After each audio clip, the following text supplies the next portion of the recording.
The Adeyeye and the Yoruba that is President Yoruba Council of Youth Worldwide. We are here today to celebrate the Ajay festival. Ajay is a deity and heritage of wealth that brings about peace, that brings about good tidings, prosperity, and goodwill and riches from God Almighty. So what we are here to do is to give thanks to God, to come here and appreciate God for that divine prosperity that has been provided to all mankind. But Ajay is not restricted to Ile-Ife alone, it's a global heritage.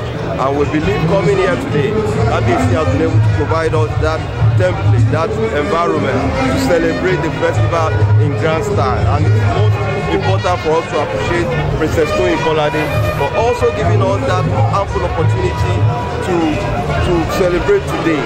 A lot has been invested into the celebration, and it is worthwhile because it has bring about home tourist attraction from all over the world. We have great elders of Yoruba land, the leaders of various captains of industry, and all here. So that's the essence of Ajay. Ajay is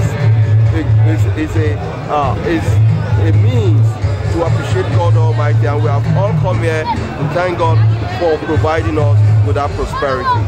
Thank you very much. Yes, as part of what the Yoruba land needs to come together, it's high time we embrace the Shoko, and that's what the Yoruba Council of Youth has been able to put all together ahead of 1st of May 2020. Come to Ile-Ife, we shall be celebrating the World Omoluabi Day. We are here today as a means to create that ground reception ahead of the World Omoluabi Day with the Yoruba Council of Youth, the Yoruba Council of Women, and Igbimo Yoruba Lagbaye have been able to put together in conjunction with the Omoluabi Association of Netherlands. They have all embraced to celebrate this year's edition of the World Omoluabi Day. And we are using this opportunity to invite all sons and daughters of the Yoruba land, all great icons, all leading leaders, all royal fathers, all political leaders, all stakeholders, youth, market women, to come en masse to the forthcoming World Omoluabi Day. We all know Omoluabi is a celebration of our identity, of our culture and tradition, of respect, of prestige, which Yoruba are renowned for. Yoruba are renowned for being Omoluabi. That's where our integrity lies. That's what imbibes us and imbues us as a brand in the entire global world. And the whole world has Christian and recognize our identity as Omoluabi, and that's what we shall be celebrating on 1st of May 2020. We shall be celebrating the World Omoluabi Day, and this year's edition will be added with a lot of finance, with a lot of innovation. This year we are bringing the Ewa Omoluabi Beauty Pageant. We're going to celebrate culture, integrity, and the Omoluabi character in our womanhood. This is another calling to all women who believe that they have that virtue, they have that character. They should go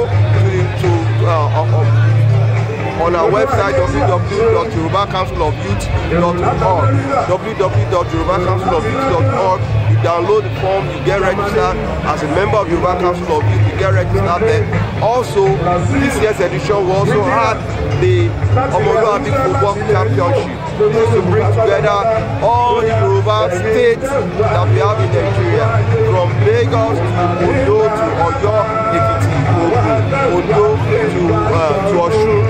And also, in addition, we are bringing in the Edo, which are also part. We have paternal connectivity with Edo and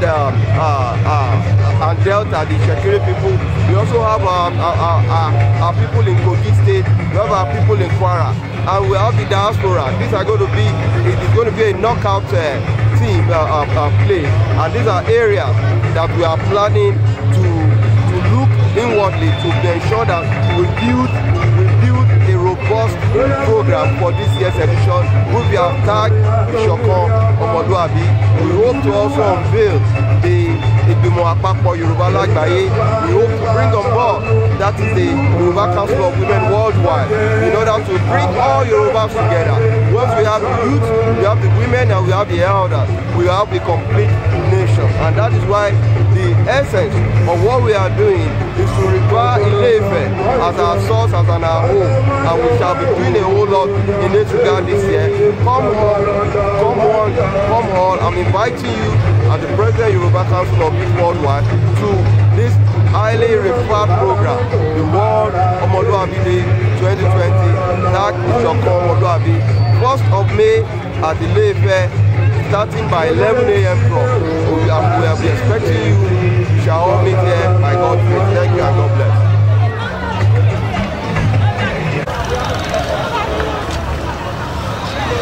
Yeah.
German.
torí bàbá wa bá dúró àwọn ní ẹni tí wọ́n wọlé yìí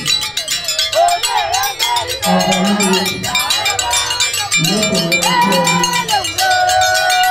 ọjọ́ mi àti ọba láàyò oṣù àrùn ẹ̀sìn dábẹ̀ ọ̀sọ̀rà oníṣòwò ìbílẹ̀ ọ̀pọ̀ lórí ọ̀la ọ̀bọ̀ ọlọ́pàá ọba òbíṣẹ́fẹ́ ọ̀pọ̀lọpọ̀ lọ́wọ́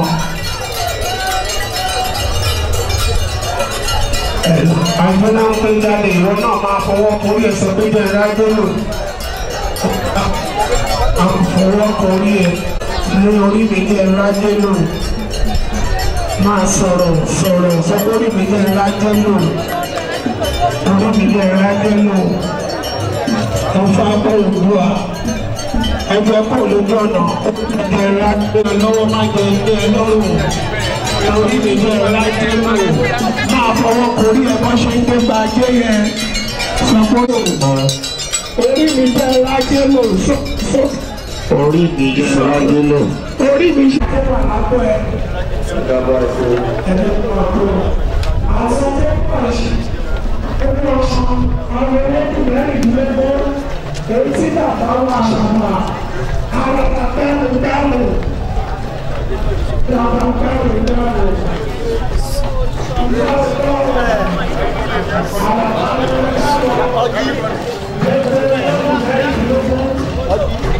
Imperial Majesty Adeyeye Enitan Ogunwusi.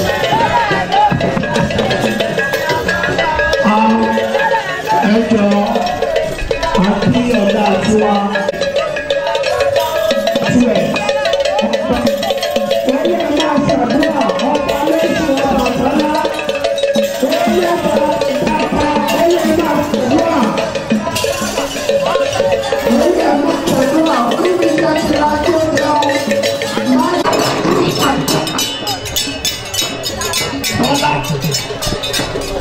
Oya máa ṣàdúrà sọ pé kẹ́rájé jẹun kẹ́rájé lò má jẹ́ fún gbèsè sẹ̀sọ́ ó yẹ wọn náà máa fọwọ́ kórí ẹ̀ èdè ọjọ́ ajé máa fọwọ́ kórí ẹ̀ máa ṣàdúrà máa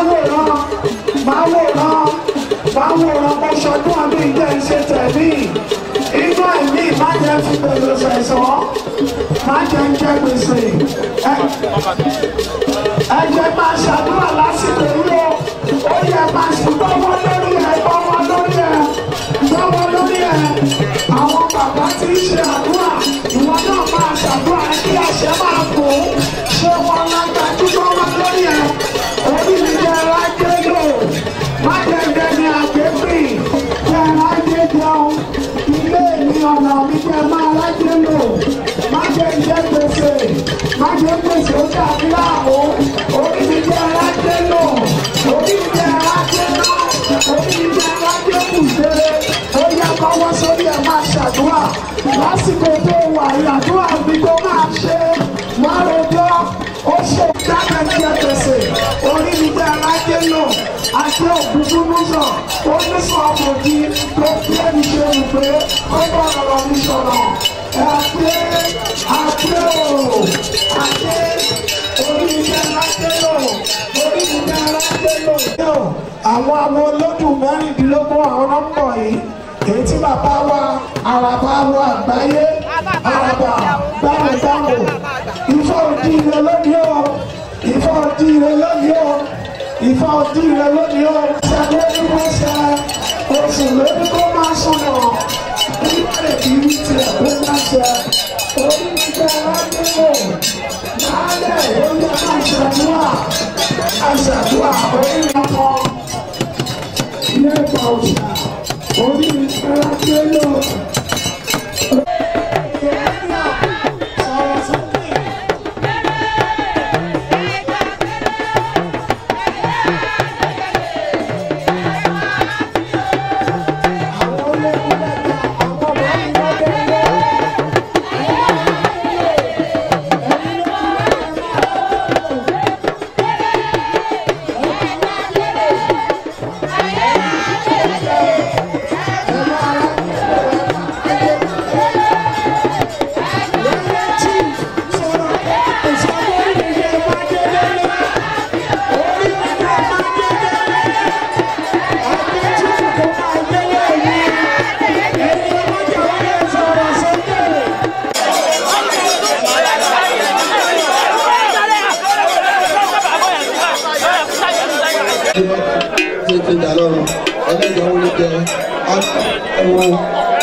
Wow.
talent kí n ṣàdúrà Yínká talent kò fowó lẹ. bẹ́ẹ̀ kó máa lọ bẹ́ẹ̀ Ajé festival 2020.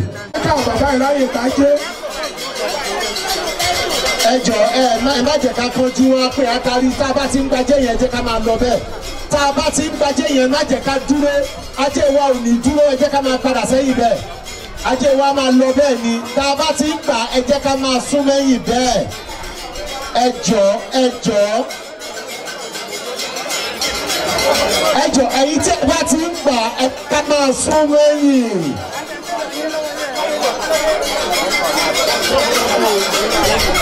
Yínká bóyá kó bá mi sá lóde òfin ayé wọn ẹ̀yin tí ẹ bá ti ń ẹ má jà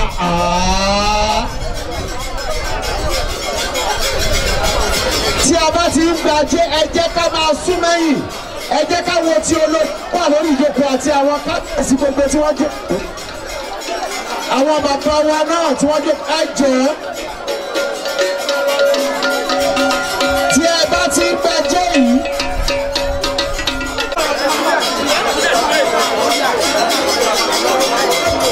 tí ẹ bá ti ń gba jẹ́ yìí ẹ jọ̀ọ́ ẹ bá wa sún mẹ́yìn ẹ ṣé o.